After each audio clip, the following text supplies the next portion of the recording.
Baik, Assalamualaikum warahmatullahi wabarakatuh. Perkenalkan, saya Anjani Sukmayati. Saya mahasiswa dari program studi S1 Ilmu Gizi Universitas Nahdlatul Ulama. Nah, di sini saya akan mereview jurnal yang mana ini adalah jurnal Gizi Politeknik Kesehatan Tanjung Karang, Indonesia, yang berjudul Risiko Stunting Anak Balita, yaitu usia 7-24 bulan. Nah, jurnal ini merupakan jurnal kesehatan volume 10 nomor 1 April 2019. Nah, jurnal ini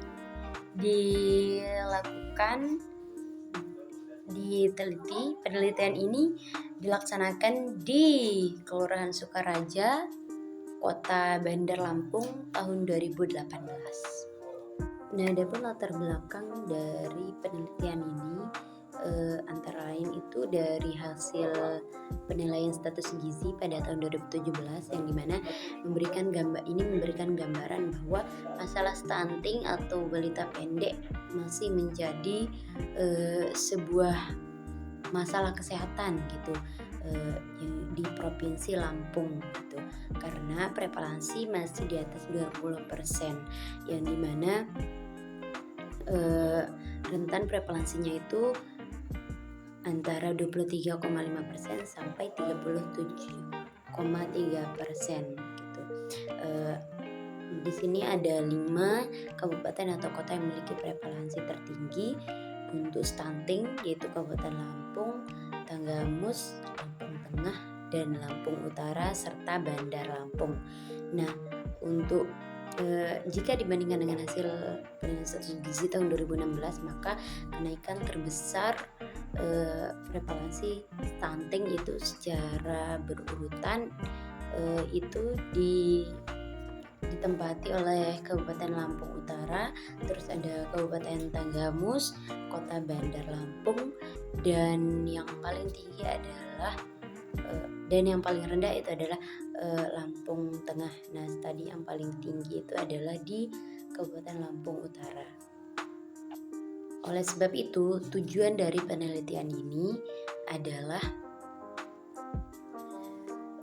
ingin dicapainya dalam penelitian ini informasi tentang faktor resiko stunting pada anak usia 7-24 bulan di Kelurahan Sukaraja, Kecamatan Panjang, Kota Bandar Lampung di tahun 2018 itu.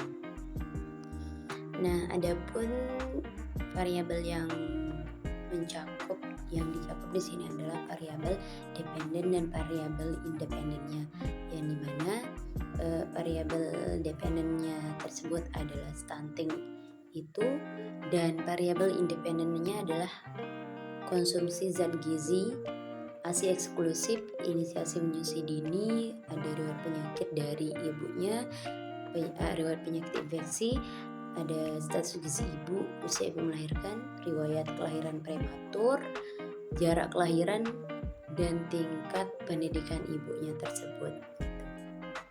Nah, untuk metode penelitiannya di sini menggunakan penelitian yang bersifat observasional dengan menggunakan pendekatan case control, yang dimana populasi penelitian seluruh anak yang berumur antara 7 sampai dengan 24 bulan yang berada di Kelurahan Sukaraja, Kecamatan Panjang, Kota Bandar Lampung ini sampai dengan bulan April 2018 itu tercatat ada 298 anak yang berusia 7 sampai 24 bulan gitu. Nah, dipilihlah anak ini sebagai subjek penelitian gitu.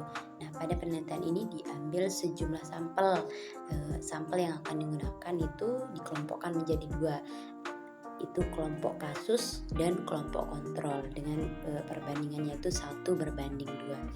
Nah, maka oleh sebab itu setelah dihitung-hitung maka diperoleh jumlah sampel untuk kelompok kasus adalah 53 orang dan sebagai kelompok kontrol itu adalah 106 orang. Untuk pengambilan sampel untuk kelompok kasus maupun kelompok kontrol itu dilakukan secara acak atau random. Penjelasan dari hasilnya tersebut di sini yang pertama adalah hubungan tingkat konsumsi energi dengan stunting gitu. Nah, dari hasil uji Chi-square-nya tadi, hasil penelitian itu menunjukkan bahwa secara data statistiknya itu ada hubungan antara tingkat konsumsi energi dengan kejadian stunting pada anak usia 7-24 bulan di Kelurahan Sukaraja gitu.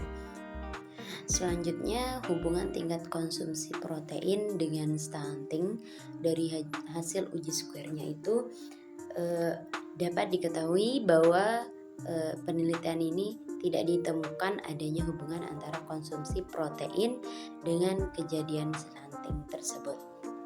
Selanjutnya di sini hubungan tingkat konsumsi zinc dengan stunting dari hasil yang ditemukan itu tidak ditemukan adanya hubungan antara konsumsi zinc dengan kejadian stunting gitu. Lanjut, di sini ada hubungan pemberian ASI eksklusif dengan stunting yang dimana dari hasil penelitian yang dilaksanakan di Kelurahan Sukaraja ini diketahui bahwa anak yang diberikan ASI secara eksklusif jumlahnya sangat rendah dan secara statistik ada hubungan yang bermakna antara pemberian ASI eksklusif dengan kejadian stunting. Lanjut, ini hubungan inisiasi menyusui dini atau IMD dengan stunting. Dari hasil penelitian ini menunjukkan bahwa secara statistik itu tidak ada hubungan antara inisiasi menyusui dini dengan kejadian stunting.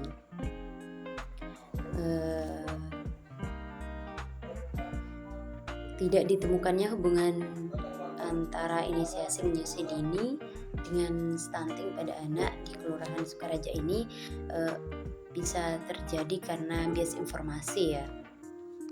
Selanjutnya ada hubungan riwayat penyakit infeksi dengan stunting. Dari hasil penelitian yang dilakukan dari data statistiknya itu penelitian di Kelurahan Sukaraja menunjukkan bahwa ada hubungan antara riwayat penyakit infeksi dengan kejadian stunting. Nah, selanjutnya ada hubungan status gizi ibu atau tinggi badan per umur dari ibunya dengan kejadian stunting. Dari hasil penelitian ini bahwa tidak ada hubungan yang bermakna antara status gizi ibu dengan kejadian stunting yang ada. Nah, lanjut ada hubungan usia ibu melahirkan dengan stunting. Nah, dari hasil penelitian tersebut bahwa tidak ada hubungan yang bermakna antara usia ibu melahirkan dengan kejadian stunting yang ada gitu. Nah, ada hubungan riwayat kelahiran dengan stunting. Nah, dari hasil penelitian ini menunjukkan bahwa secara statistik itu ada hubungan yang bermakna antara riwayat kelahiran dengan kejadian stunting. Seperti contohnya bayi lahir dengan keadaan prematur, usia kandungan atau kehamilan merupakan faktor resiko juga kejadian stunting balita usia 12 bulan gitu. Selanjutnya di sini ada hubungan jarak umur dengan stunting. Dari hasil penelitiannya menyatakan bahwa tidak ada hubungan yang bermakna antara jarak umur kelahiran dengan kejadian stunting. Nah, dan yang terakhir itu ada hubungan tingkat pendidikan ibu dengan stunting, yang dimana dari hasil penelitian dan data statistiknya itu ada hubungan yang bermakna antara tingkat pendidikan ibu dengan kejadian stunting yang ada gitu. Ibu yang dengan pendidikan latar belakang pendidikan yang tinggi itu mempunyai pengetahuan yang lebih luas tentang praktik merawat lingkungannya, praktik merawat anak, dan juga orang tua itu terutama ibu ya bisa mendapatkan pendidikan lebih tinggi, dapat melakukan perawatan anak dengan lebih baik juga gitu. Nah, untuk kesimpulannya faktor konsumsi protein, konsumsi zinc, IMD, status gizi ibu, dan umur ibu melahirkan serta jarak kelahiran itu tidak ada hubungannya dengan kejadian stunting. di anak usia 7 sampai 24 bulan di Kelurahan Sukaraja. Nah, sedangkan faktor konsumsi energi, pemberian ASI eksklusif, riwayat penyakit infeksi, riwayat kelahiran prematur, dan pendidikan ibu itu berhubungan secara bermakna dengan kejadian stunting. Nah, untuk referensinya teman-teman nanti bisa dilihat langsung ya di situ, dan juga untuk link dari jurnalnya nanti akan saya share di bawah, bisa teman-teman lihat. Mungkin cukup sampai di sini saja untuk hari ini.